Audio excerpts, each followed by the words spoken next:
The major motion picture studios lost an estimated $6.1 billion to piracy. USAs regering hotade Sverige med handelssanktioner om inte fildelningssajter som The Pirate Bay. We applaud the Swedish authorities for doing that. This was an important site for us to get started. Imorgon så startar rättegången mot grundarna av fildelningssajten Pirate Bay. Vad ska de göra åt saken? De har misslyckats med att ta ner sajten en gång. De kan gärna komma och misslyckas fler gånger. Det handlar egentligen inte om juridik imorgon, det handlar om politik i första hand. Jag kan med glädje idag meddela att The Pirate Bay är uppe igen. In your face, Conway. De har ju byggt en affärsverksamhet man levt bra av, som bygger på att man förmår andra att begå brott. Vi har ju begärt då en summa på 93 miljoner. Så fort det kom ett mejl från rättighetshavare, varför gick det till dig att svara på dessa? Jag uttrycker mig bra i skrift, till skillnad från exempel Fredrik. Godfrey is the stupidest person in the entire history of IT. He needs to look himself in the ass and take his own life in his hand. När träffades ni första gången? IRL? Vi använder väl inte uttrycket IRL, vi använder AFK som betyder away from keyboard. Vi tycker att det är på riktigt på internet.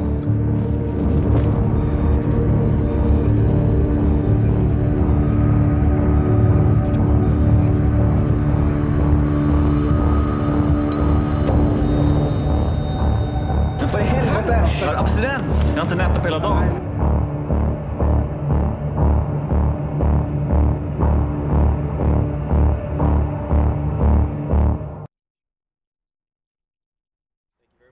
Hello everyone and welcome back to BYOD.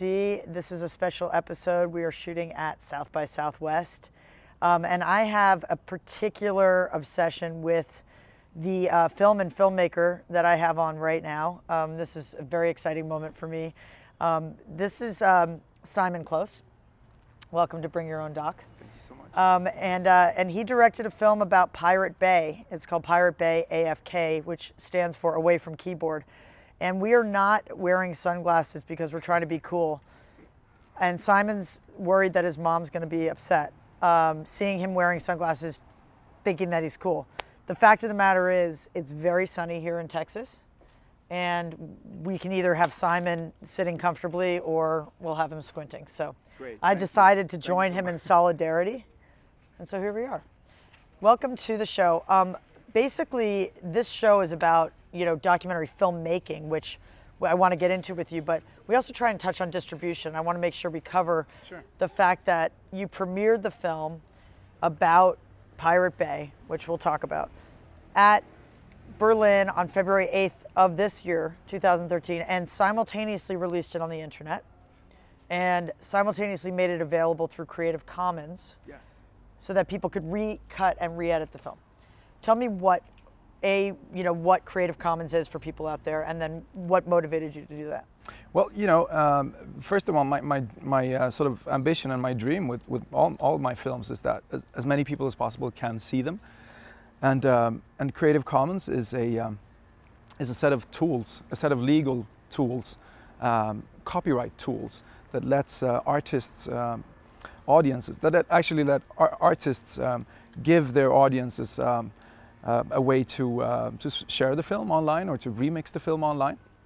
So you can sort of choose between these tools what you want the audience to do with them. And I've decided to let my audience remix the film and share the film, because I believe that I want to spread my stories everywhere, and I think the internet is a wonderful way to do that. And I just see these great creative opportunities with using these Creative Commons licenses. Have people have people gone on and made cuts at this point? So far, there hasn't been a lot of remixes, But I'm releasing a lot of extra material later on this spring. So I hope that when I release that material, I hope that people will make their own versions and stuff. So I came into town on Friday, and I went straight to the movie theater to see Simon's film, because I really am. The subject matter is close to my heart right now and what I'm focusing on in my career.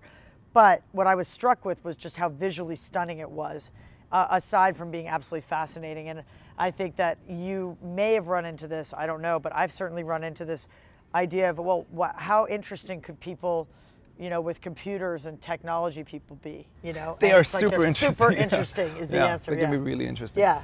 Tell us about your characters. Well, that's that's one of the that became one of the reasons that I felt so strongly about this story.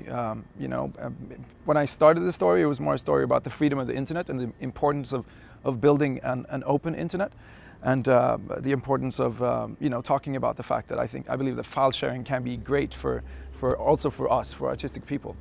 But as soon as I met the guys behind the Pirate Bay, I realized that they were so fascinating, and I really wanted to make something about them more personally. I mean, I think what struck me so fascinating was the fact that they were totally sort of, they were very much doing all these lulls. They were giving the finger to the media industry in a way that we had never seen before, and that of course created this. Tell us what you mean by that. Well, they were basically when the big media industry sent all these cease and desist letters and DMCA notices to the Pirate Bay, they would answer with telling them to shove stuff up their ass and stuff like that, like really sort of animated answers, and that of course gave them this cult following on the internet and really sort of powerful enemies, of course, in the media industry, and I guess it was that sort of anti-authoritarian punk rock attitude, plus these sort of technical skills that really made me fascinated by the story. The story unfolds in a lot of depositions in the court, and I've got to say, and then in being served papers and throwing them in the trash. And it seems like they're served papers every day, and you very skillfully open the film, or very early in the film, he gets a couple parking tickets. And he's like, well, what do these matter when you're $7 million in debt? Or it is extremely punk rock, but it's also because these people are going through extraordinary circumstances as we are watching your film. We are watching them and we are watching them handle it with definitely thumbing their noses and saying, well, you may have these laws, but we are smarter than you are. I feel like that was kind of what they were saying, there's a future and there's a world out there that you don't understand. I got the sense that there were two worlds, and that there are. And can you tell me about that? And did you discover that also in making the film? Yeah, totally. I mean, it was... what are those two worlds? Well, in the new world, clusters of young people, clusters of people can just meet up on the internet and do stuff, sort of in these sort of flat organizations with no bosses, and just do it because they want to do it, just because it's fun or so. And it was really hard for the prosecution side to sort of pigeonhole them, or be like, this is a company, or this is, who they wanted to know who the boss was and stuff like that. And they seemed to have a really hard time understanding this sort of anarchic structure of the Pirate Bay, which isn't really an organization like that. It isn't a registered company even. And I think that is something new, the way people can actually organize on the internet, and all over the world, people can just communicate through chat channels and build really sort of large projects with very little means behind them and so forth. And I think that's... Well, the court felt that they would be shut down if they took these three people and said, well, now this core contingency that may have been the founders of this company, and took them out, then Pirate Bay would shut down. And what happened? Yes, well, I think that they wanted, of course, to make an example out of these people, that if you do build an indexing site like the Pirate Bay, you will be heavily fined, you will get this economic life sentence, basically, So, but I think that in the long run, technology will win, and I think that that's what the guys have, in that sense, proven, that the Pirate Bay is still up, and it's still huge. It's like the 60th biggest site on Earth or something. And I just wanted to look into the the sort of the consequences, the consequences of fighting for what they believe is right, an open internet, and an internet that doesn't sort of that doesn't surveil, that doesn't set up barriers for access to culture. And I think that the consequences, a lifetime in debt for these guys, and around a year in jail, is really severe, and that's why I sort of made a tragedy out of this story, because I felt that it's not just a verdict against these 4 individuals, but it's also a verdict against the open internet and against society, and in the long run, a verdict against me as a filmmaker. Why? Well, I think that we should really try and find ways to build to build platforms that uses this amazing access to culture without, you know, putting up all these sort of cable TV-like barriers on the internet, and without, you know, surveilling everyone. How have you used the internet to make the film? Well, to make the film, first of all, I've used Kickstarter. I crowdfunded the film. We raised around $51,000 in a month, and how much did you set out to raise? $25,000, and the Kickstarter campaign was less than 10% out of my entire budget, but still, it made me a blogger, and it sort of made me realize the importance of you know, communicating with your audience, hooking up with people that really want to see your film. So I kept talking to them for like 2 years until my release last month, and that has really been something really profound for me, to realize that just like I prefer buying when I buy a zucchini from the farmer at the farmer's market or whatever, my omelette tastes a little bit better, you know. And I think it's the same with culture and art, you know. If we can connect with our audiences before our films are being ready, so I think that's a huge leap forward. Well, the middleman's out too. The middleman's kind of out. It's not out, you know. I really think that we need to use multiple systems, you know. I don't think that there's one solution at the moment, and neither in the future. I think we need a lot of systems. And another, so what is another, yeah? Another system that I've been using is called Flatter. It's a micro donation system, which kind of works like a Facebook button with money on top.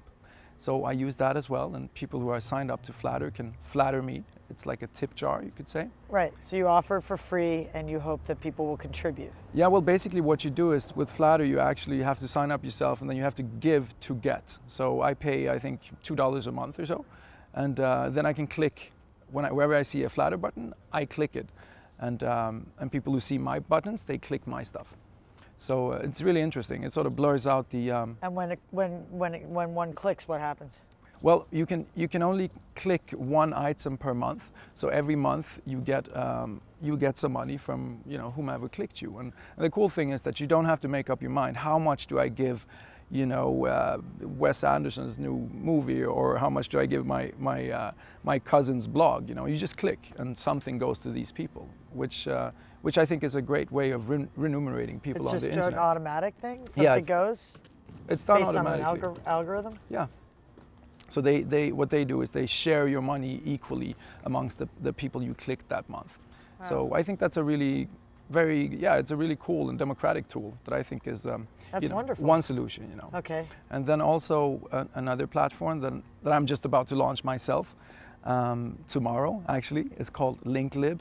And LinkLib is a library of links, basically, and it's a way for artists like you and film audiences and film lovers to embed links into streamed video and send it to a phone or a tablet, which means that you know, you don't have to Google stuff you watch all the time, because I know you do, right? Of course. Watch all the time or Google stuff? No, I mean, for me, I do both. Yeah, well, you know, when you watch stuff, don't you Google it in your sofa? Yeah. We do that, right? So what if you could, like, just get it automatically inside your documentaries? If you could just add all those hyperlinks, you know, the characters in your film, you know, do they have Twitter accounts? Do they have Facebook pages? Do they have Wikipedia links? What do they have? You know, you could add so much stories and information, so that if I saw your amazing movie Dig today in 2013, I would get like a totally updated version of that film, which would be, you know, a much sort of broader and more nuanced experience of your movie. You would send them to where to get that updated? Well, experience? Well, the experience it just would count on the fact that the web has updated information. No, that you know, it's up to you, the filmmaker, to add that information. Send that. Okay. Yeah. So tomorrow I'm launching again the Pirate Bay Away from Keyboard, my film, packed with links that are going to be sent to your phone, so you can watch my film again. And who knows? Maybe this interview will be in the film. Wow. Get me? You've got some. Yeah, but you got some work to do. This is a lot to maintain. I haven't slept for days. Yeah. It's like I'm on it. You know. It's been a change of life for you, this journey. Totally. You know? Yeah. Everyone who watches this film has a question, which is, how the heck did this guy, Simon, get into these caverns underground and film the deepest recesses of the most controversial, you know, hacker sort of, they drive 50% BitTorrent traffic or something? Yeah. And these are pirates of the highest regard, you know, the high-level pirates, and you're somehow embedded, right? But here you are. You're as close as we'll ever get to those guys unless we go to Cambodia or jail, right? How did that happen? Well, How the heck did you do that? Well, it started out with me growing up in the 80s, copying cassette tapes, copying VHS tapes. Pirating. You know? Pirating. I grew up like that, and I think that you know, that's like that's my cultural identity is copying stuff. My American accent is copying stuff. Growing up through that, you know. You think you have an American accent? Well, maybe it's not. You know, I don't my think Swedish so. accent or whatever. But anyway, my interest for the internet, when the internet came around, it just totally blew my mind, and you know, there was so access to so much culture, and I was always sort of collecting films, collecting music, and of course when the internet came around, you know, everything was out there, and I thought it was amazing, and I think this is like the access to culture, you know, drove me to want to become a filmmaker, and you know, create art myself and try to live on this. So in 2008, we heard news that the Swedish government were going to pass this law called the FRA law, and it was a law that gave the Swedish government the right to warrantlessly wiretap all Swedish internet traffic, basically, and telecommunication. And we thought it was a really scary thing because, you know, we kind of live our lives in public or live our lives online, right? So my good friend wrote an article, and then he got called up by Peter, who was the main character in the film. Peter Sunde was the spokesperson for the Pirate Bay at that point, who asked my friend if he wanted to come down to a demonstration against this law. So my friend calls me up and says, dude, you want to come down and have a coffee with the Pirate Bay guys? And I was super fascinated by the whole story. So I went down, had a coffee, and then, you know, just the stories he told me about the Bush administration putting pressure on the Swedish government, and you know, these all these sort of pranks that these hacker guys were doing, they just sort of blew my mind. So at that moment, I really decided to try and tell their story as close as I could. Pretty incredible. I mean, the access though that you end up getting, you follow them for how long? Well, it's 4 years. Okay, and the access is just more. It just built over the trust. Is that how it worked? Yeah, well, you know, that's my method is I just spend a lot of time with people I find fascinating. And how many hours did you shoot? Well, it's just 200 hours or so. Oh, really? Yeah. That's not that bad. And you went where? You had to go and see. Well, they also the court didn't seem to understand that they all live wherever. It doesn't matter, right? As long as they have an internet connection, which kept going out in one place. Yeah. They were trying to watch the verdict. Where yeah, was that? this is in Laos. This is actually in Laos and Vientiane and where Fredrik stays. So I was traveling quite a bit for this film as well. They've been traveling a lot, and Gottfried moved to Cambodia. Fredrik moved to Laos and Thailand, and Peter sort of travels around and talks about the open internet. So I sort of... Not right now. Well, not right now, I think. No, I'm not really sure where Peter is at the moment, but he's, yeah, I think he's in Berlin or Sweden. Oh, yeah, okay. But so yeah, so I was traveling all over the world to sort of try and tell these guys stories. But he's the only one who did his prison time, right? No, I mean, Gottfried is the only one who's presently doing his prison time. Yeah, he's in jail right now. He's got 2 months left or so. Why did he choose to do his time when he could have just gone away? No. He was arrested. No, he was the one who was sent back. He was arrested in Cambodia. He did not choose to do it. Yeah. Okay. All right, I think we have to wrap up, but luckily we get to actually do another interview together. I guess my last question would just be about piracy in general. At the end of the day, you know, what do you think about it? I think you have to think, first of all, I come from Sweden, you know, we have free healthcare, we have free universities. I went to law school for free. To me, it's not so strange that we could have access to culture for free as well, you know, as strange as it seems to American people. I think that we should find ways to get money into the system that doesn't necessarily put up these walls on the internet, you know. So I think that's why you see all these a lot of these social platforms coming from Sweden, like Skype, like SoundCloud, like Kazaa, like Pirate Bay. I think that we should try and think of platforms that you know, try and keep the internet open. And I think that, you know, file sharing could be a great way for artists in the future if we can just find other ways to, you know, inject the system with finances. To somehow keep, I mean, that's the conundrum that everyone is, you know, up against, is how are artists going to survive? Yeah, of course. Yeah, but you're thinking Flatter and tools like that. Well, you know, I'm just saying that we need more tools, and that's why I want to encourage everybody out there to, you know, to really try and build more tools. You know, this isn't, you know, we're not there yet, guys, and this is the cradle of the internet, you know, yeah. so I really think that... There needs to be an ongoing crowdfunding. You know, it's going to be a way, every film should have some kind of little button that you can click and contribute as you're watching it. Yeah, I just think, yeah. That goes directly to the filmmakers, you know, I think, you know, musicians. I think that we should try and use the internet just to give us a larger part of the compensation, and to sort of connect with our audiences and build tools around that so we can finance our films. And you're doing that experiment right now? Yes. So are you doing okay? Like, are people contributing?